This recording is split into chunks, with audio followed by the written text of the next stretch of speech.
La paz y la gracia de nuestro Señor Jesucristo sea con ustedes, hermanos y hermanas. En este día estaremos compartiendo esta enseñanza basada en Jonás, en el libro de Jonás.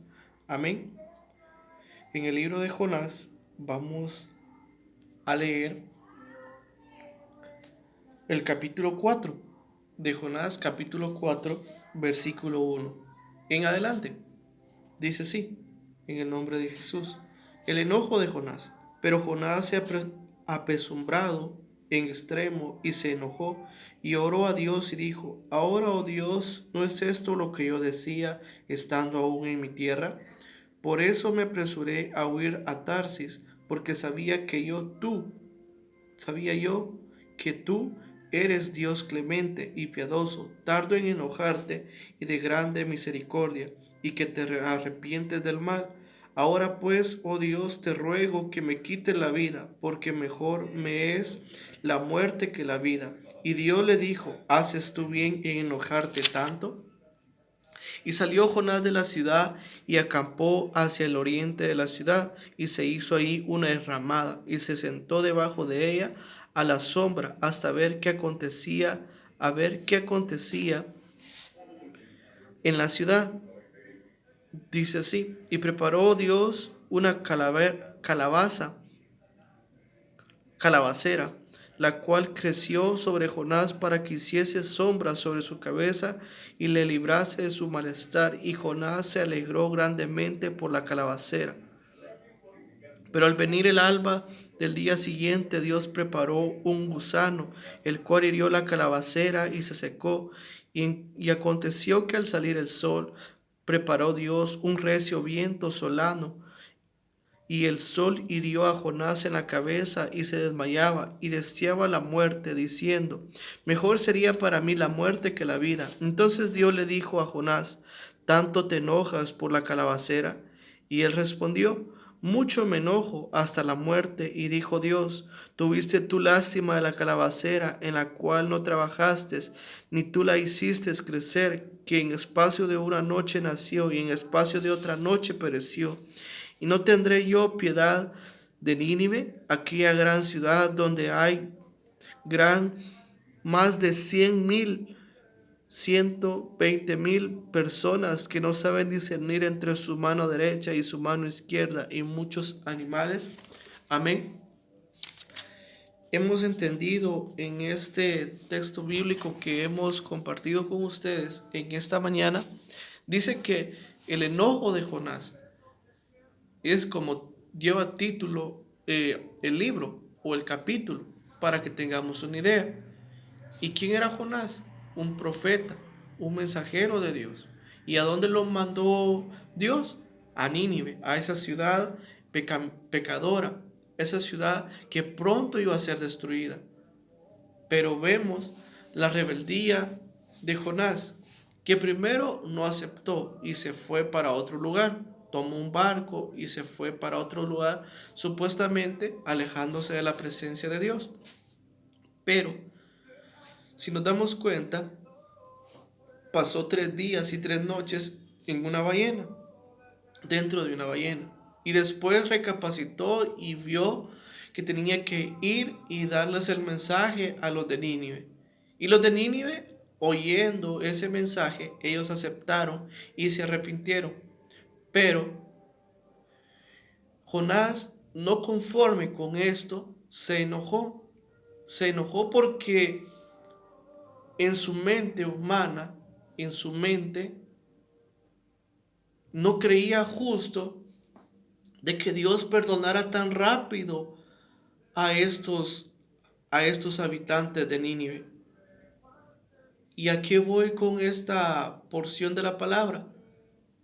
De que nosotros, o la persona que predica, o la persona que evangeliza, puede ir a predicar, puede predicar la palabra, pero puede tener odio hacia esas personas, hacia las personas a las cuales tiene que irles a dar la palabra. ¿Acaso podemos ser nosotros uno de ellos? De que Dios nos envía a tal persona pero aún nosotros tenemos ese rencor en nosotros, aún guardamos ese rencor y vamos porque Dios nos lo ordena, porque dice su palabra que tenemos que ir y hacer discípulos a todas las naciones. Pero vemos el enojo de Jonás. No disimuló su enojo. Por eso le dice, ciertamente yo sé que tú eres clemente y tardo para la ira. Entonces nosotros, como personas que predicamos de la palabra, tenemos que tener mucho cuidado si predicamos con ira, con enojo, con contienda, porque Dios nos puede utilizar para poder llevar esa palabra a aquella persona. Pero los que nos estamos engañando somos nosotros mismos, porque podemos ir, podemos platicarle a esa persona, pero si yo tengo ese odio contra esa persona, yo me estoy condenando más que la misma persona que está en pecado. Porque en mí hay odio, no lo disimulo, no lo escondo, sino que tengo ese rencor. ¿Por qué creen que tanto problema, tantas cosas que le trajo Jonás separarse de la presencia de Dios o alejarse de la presencia de Dios? La misma rebeldía, el mismo enojo, el mismo celo, el mismo orgullo. El mismo orgullo. Así podemos ser cada uno de nosotros, querido amigo, querida amiga, de que usted puede predicarle la palabra a su familiar, a su amigo, a su vecino, a su compañero de trabajo, pero no lo está haciendo sinceramente. No lo está haciendo con amor, sino que solo por un compromiso. Como ya lo había platicado un sábado anterior, no estamos predicando en vano, pero aquí Jonás estaba actuando de mal manera, porque estaba predicando solo porque Dios le ordenaba, no era porque él deseaba ir. Y como yo he escuchado de que a la fuerza ni los zapatos son buenos, entonces él fue a la fuerza.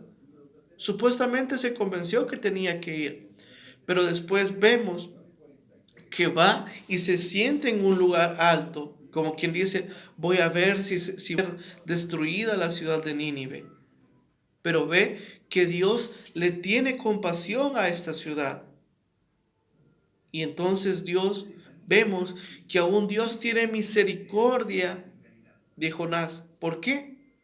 Porque le prepara una enramada. ¿Y qué es una enramada? Unos palitos con hojas para cubrirse del viento y del sol, como lo dice aquí. Entonces vemos que aún Dios tiene misericordia de nosotros, pero otros no tenemos misericordia por las personas.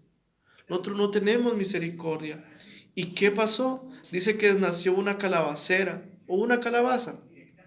Y esas sombras de esos árboles, de esa planta, le dio sombra a Jonás. Lo protegió del sol, lo protegió del aire. Entonces vemos que en una noche creció y al otro día murió. Vemos que Jonás le alega a Dios, se enoja de por qué, Señor, por qué se destruyó esta calabacera si a mí me servía. Entonces vemos que Jonás solo pensaba en sí mismo. Jonás solo pensaba en su bienestar y no en el bienestar de las demás personas. Entonces, amigo, amiga que me escucha o que va a escuchar esta enseñanza, no piense en usted mismo o solo en usted cuando vaya a predicar. No solo usted quiera ser salvo o salva, no solo usted quiera ser aceptado por Dios, sino que también hay muchas personas que lastimosamente no saben qué hacer para ser salvos o para tener el perdón de Dios. Entonces, no pensemos en nosotros mismos cuando vayamos a predicar. Pensemos siempre en las personas que necesitan de Dios. Como el mismo Dios le dice a Jonás, aquí hay muchas personas que no saben distinguir de su mano derecha y su mano izquierda. Entonces, querido amigo, querida amiga, hermano y hermana, no seamos orgullosos, no seamos esas personas que solo nosotros queramos tener para nosotros mismos o solo para nosotros el amor de Dios, sino que el amor de Dios lo tenemos que compartir, lo tenemos que dar. Entonces, no seamos como Jonás, que ciertamente fue a predicar, pero no tenía ese verdadero amor por esas personas a las cuales le tenía que dar ese mensaje. Ciertamente, gracias a la misericordia de Dios y al reconocimiento de estas personas de Nínive, ellos ayunaron un día sin comer y sin beber, y Dios los perdonó. Pero aún Jonás tenía ese odio, tenía ese rencor en contra de esas personas. ¿Quién creen que está mal delante de Dios? ¿Quién estaba más perdido? ¿Jonás o las personas de Nínive? Bueno, es Jonás porque aún predicando tenía odio. Aún predicando tenía rencor contra las personas a las cuales les tenía que dar esa palabra. Entonces, querido amigo, para darle este mensaje, no prediquemos con odio. No prediquemos con odio o con rencor a las personas que tal vez otros no apreciamos, porque ciertamente necesitan saber de la palabra, pero no seamos rencorosos, no seamos odiosos contra esas personas. Entonces recuerde, no prediquemos con enojo, no prediquemos con ira contra aquellas personas, porque esas personas necesitan de escuchar de la palabra de Dios. Porque si Dios es misericordioso conmigo, yo tengo que ser misericordioso con otras personas, aunque a veces cuesta ser misericordioso. Como dice Jesús, como dijo Dios, misericordia quiero antes que sacrificio. Amén. Que la paz y la gracia de nuestro Señor Jesucristo sea con ustedes. Amén. Saludos.